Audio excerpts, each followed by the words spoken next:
అస్సలాము అలైకం రహమతుల్లాహి వబరకాతుహు. అల్లాహ్ను విశ్వసించటం అంటే ఏంటి? అల్లాహ్ను విశ్వసించామనే ప్రకటనలో ఎన్నో విషయాలు దాగి ఉన్నాయి. దివ్య ఖురాన్ ప్రకారం చెప్పాలంటే అల్లాహు ఒక్కడే.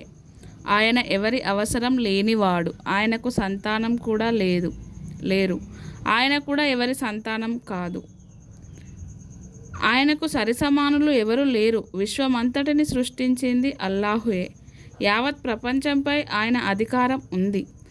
అల్లాహుని ఎవరు సృష్టించలేదు. ఆయన నిత్యం ఉంటాడు. సృష్టి రాశుల జీవన్మరణాలు ఆయన చేతిలోనే ఉన్నాయి.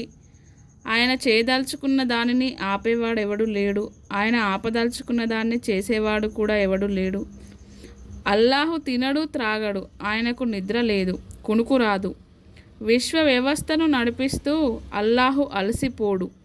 మనసుల్లో దాగి ఉండే రహస్యాలు సైతం అల్లాహకు తెలుసు.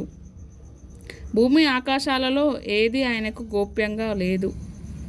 ఆయన జ్ఞానం విశ్వమంతా వ్యాపించి ఉంది. ప్రతి విషయం అల్లాహకు తెలుస్తూనే ఉంటుంది. మనుషులకు మంచి జరిగినా చెడు జరిగినా అంతా అల్లాహు తరపు నుంచే జరుగుతుంది.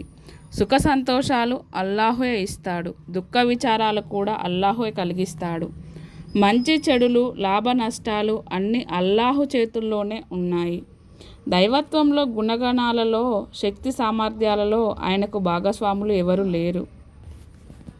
ఖురాన్ మాటల్లో చెప్పుకోవాలి అంటే అల్లాహకు పోలినది ఏదీ లేదు. అస్సలాము అలైకం రహమతుల్లాహి వబరకాతుహు. నా ఛానల్ సబ్స్క్రైబ్ చేసుకోండి, లైక్ చేయండి, షేర్ చేయండి.